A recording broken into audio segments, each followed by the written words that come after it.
I wish to thank the people of India for the trust and faith they have had on Bisleri for the last 50 years.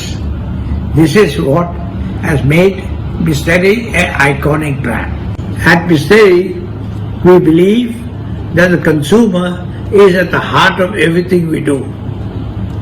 A symbol of goodness and purity, Bisleri has become a household name for years thanks to your support.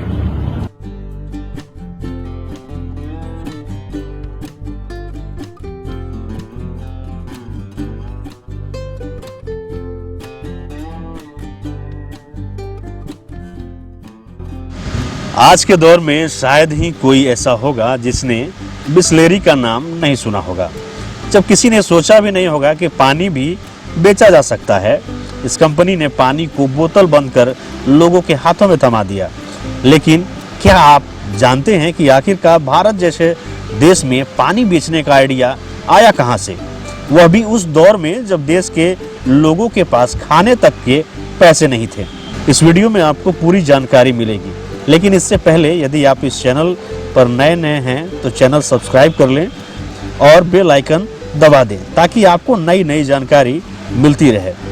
दरअसल Bisleri की स्थापना Italy की साइनोर Felis Bisleri ने की थी।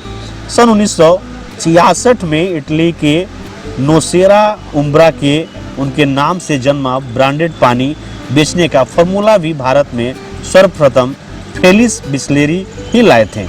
भारत में mineral water क्रांति को जानने के लिए हमें 1960 के उस दौर में लौटना पड़ेगा। एक ओर जहां देश अनाज की कमी से बेहाल था, वहीं पाकिस्तान के हमले ने मुसीबत और बढ़ा दी थी। इसी दौर यानी सन 1961 में 4 चौहान भाइयों के पार्ले समूह का बंटवारा भी हुआ। 4 भाइयों में एक जयंतीलाल चौहान के हिस्से में आया पारिवारिक समूह का सॉफ्ट ड्रिंक कारोबार। इस समय पार्ले ग्रुप रिमझिम किस्मत और पार्ले कोला ब्रांड नेम से सॉफ्ट ड्रिंक भी बना रहा था। लेकिन सॉफ्ट ड्रिंक के इस कारोबार को चलाना बड़ी चुनौती थी। जयंती लाल के 3 बेटे मधुकर, रमेश और प्रकाश में से रमेश चौहान ने अमेरिका के मैसाचुसेट्स इंस्टीट्यूट ऑफ टेक्नोलॉजी से इंजीनियरिंग व बिजनेस मैनेजमेंट की पढ़ाई की थी। पुश्तैनी कारोबार से जुड़ते ही रमेश चौहान ने निर्णय लिया कि उन्हें सॉफ्ट ड्रिंक में ज़्यादा वैरायटी के साथ सोडा भी लॉन्च करना चाहिए। संयोग से उस समय देश में इटली की कंपनी बिस्लेरी लिमिटेड संपन्न वर्ग के लिए कांच की बोतल में मिनरल वाटर बेच रही थी। 1969 में रमेश चौहान ने बिस्लेरी को इस मकसद से खरीद लिया कि इस ब्रांड को वे सोडा ब्रांड में तब्दील करेंगे। बिस्लेरी के तब देश भर में मात्र 5 स्टोर थे, एक कोलकाता में और 4 मुंबई में। रमेश चौहान ने बिस्लेरी सोडा लॉन्च किया, पर बिस्लेरी के बोतल बंद पानी वाले 2 ब्रांड बबली और स्टील को बंद नहीं किया। पार्ले समूह ने कई साल तक सोडा और पानी दोनों बिस्लेरी ब्रांड के नाम से बेचा। इसके अलावा रमेश चौहान ने लिम्का, थम्स अप, माजा, गोल्ड स्पॉट जैसे सॉफ्ट ड्रिंक भी लॉन्च किए। याद करें कि तब सॉफ्ट ड्रिंक कांच की बोतल में बिकते थे, जिन्हें पीने के बाद वापस करना होता था। प्लास्टिक मटेरियल ने इस उद्योग को अमूल बदल डाला। यह हल्का, मजबूत और रिसाइकल किया जा सकने वाला ऐसा पैकेजिंग मटेरियल था जिसे किसी भी आकार में ढाला जा सकता था।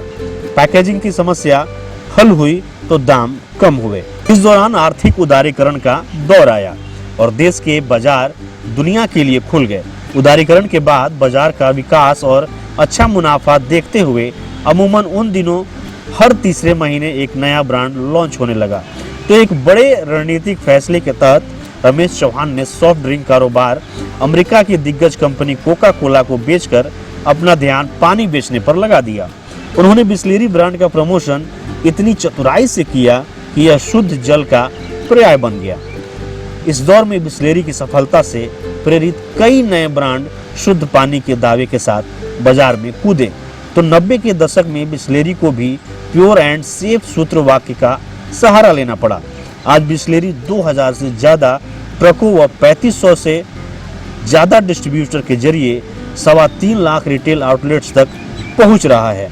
करीब 54 प्लांट के दम पर 1.5 करोड़ लीटर पानी रोज बेचने वाली बिस्लेरी देश दुनिया में छा गई है।